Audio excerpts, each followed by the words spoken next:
So today I'm going to do a short video just following on from the seed sowing that I did a few weeks ago. When was it? The 20th of April actually. So just showing you in here, one of the Cosmos failed. They were old seed and they haven't germinated, so that's for the compost. I've got the Ami just have germinated nicely. Got a sneaky little rogue seed in there. But they're not quite big enough to prick out yet. You can just see the first leaves, the seed leaves, the cotyledons there. You've got the first lot of true leaves, and when pricking out, you shouldn't really prick out until you've got a good set of first leaves, and they're just going to be a little bit too delicate to handle yet. So I'm going to leave those to grow on a bit more. Got the lobelia here, which are very slow, and I knew that, but by the time the daffodils have died back in the area I want to plant those, they should be coming on nicely. Sunflowers have done fantastically. In fact, they've got a bit too ahead of me and really could have done with being pricked out a week or so ago, but it won't do them any harm. I'll show you how I'll plant those a bit deep. The zinnias have done brilliantly, as have the Cosmos Cosmonaut, and I've got the Oxeye daisies up here that are just starting to germinate, so I'm going to leave those, wait for a few more to come through on those. So that's brilliant. So take these out of here and I'll show you how I go about potting up. So with the sunflowers, they really do like crack on with growth and they grow really quickly. So I'm just going to put those in individual 9cm pots. We've only got a few weeks left before we're safe of no frost, so I'm not going to go any bigger than that. Just try and keep hold of some compost and not use too much. So knock them out there. You can see all those lovely roots there. As I say, ideally they're a bit, I wanted to be pricked out a week or two ago, but I've just not had time. So what you can see, I'm just teasing them apart here. So very carefully, just gently teasing them apart. I'm going to put those back in there just for now. And just be very careful of the stems because they do bruise very easily. So I'm going to avoid touching the stem too much, and I'm actually going to pull them by the leaves. That's 1, 2, 3, 4, 5, 6, 7. I've got 8 there.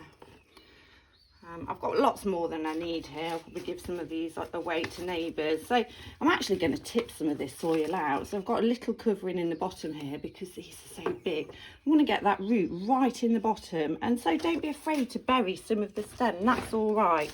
Because what that's going to do is that's going to give me some sturdiness in the pot. If I buried them just an inch or so, they'd be wobbly. Little firm in, and there we go. I'll show you one more here.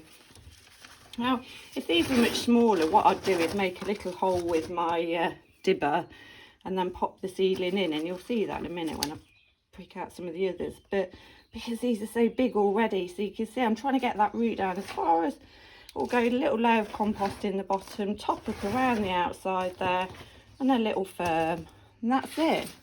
Water those, grow those on for another week or two, and they'll be ready for planting out. And actually grow those for cutting. I really enjoy having them as cut flowers. They're lovely to come in the house, the cheery faces. And they're also brilliant for wildlife, brilliant for the bees. I like to leave the seed heads over the winter, fantastic for the birds. So that's those there. So I'm just gonna pop those back in there, chuck a bit of soil over those until I'm ready to carry on pricking out. So we'll move on to the next thing now. I'm just going to push this compost out of the way. Next I'm going to do the zinnias. What I'm going to do is actually pop those in a seed tray here that's divided into cells. So I've got an insert, and with the bigger cells, reasonable size. So again, these could have been pricked out a week or so ago, but not to fear. So I'm just going to pop my dibber in there, ease them out. Just as you loosen them off, just tease them apart. I'm just teasing them apart there. So if you're having to apply too much force when you're teasing them apart, you're better to go back in with your dibber and lift them from the root. I'm going to discard that one because I've got plenty and it looks a bit unhappy. So it's good to try and grade them as well, so you've got different all the similar size. So I've pulled that one, you see, and that's not really got much root on, so I'm going to discard that one. Back into the corner, really pushing that compost up, pulling through, and there we go. And you can see a lovely root system on those, and again I'm handling them by the leaves at the top. I'm not touching or squeezing the stem at all because I don't want to bruise them. And so I'm not going to leave these too long. Let's get those in. So it's a really warm day and they'll dry out very quickly. So I'm dibbing with my hole till I can feel the bottom of the cell, popping that in, and just a squeeze. I dib, pop it in, tuck it in. Just say to the kids when they were little, plant the seed, tuck it into bed. Right down to the bottom.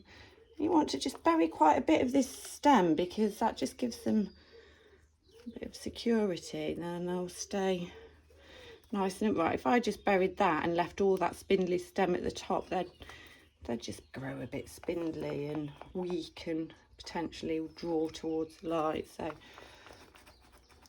just burying that stem is a good thing to do. I'm not going to put that one in there, it's a bit too big. Another one there. So you get the general idea.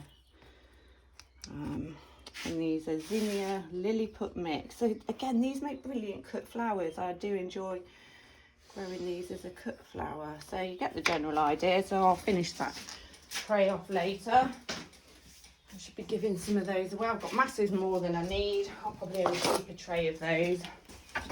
And next on here, I've got these Cosmos Cosmonaut. And these are actually for a client, so I'm going to pop these into individual pots. I just want them to grow on slightly bigger before I pot them out, hence the individual pots. And again, just getting into the bottom, teasing out all that lovely root, holding by the leaf at the top, and drop that in. Try and get it in the middle as much as possible. A little squeeze.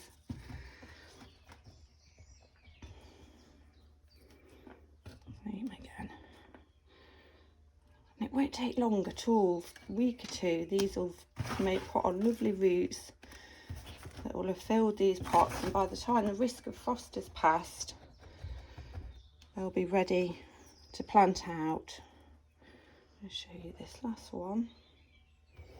A nice deep hole with my dibber, the roots far in as I can. A little bit more compost at the top of that one, and there we go. Right. So with the sunflowers, I'm just going to grow those on now.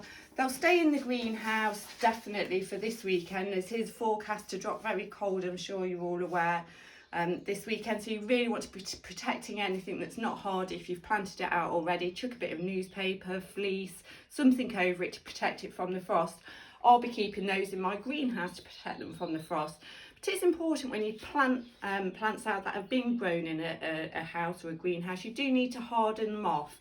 And that means acclimatising them to those outdoor conditions.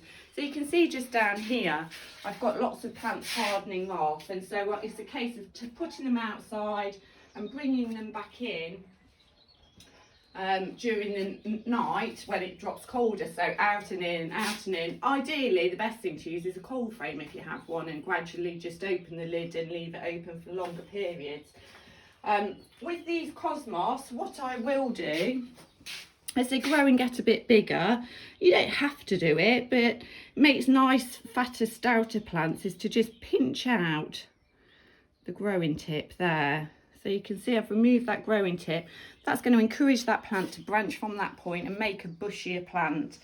It really depends where you're putting them and what you want. That can also be done with the zinnias as well, once they've started to grow away a bit more.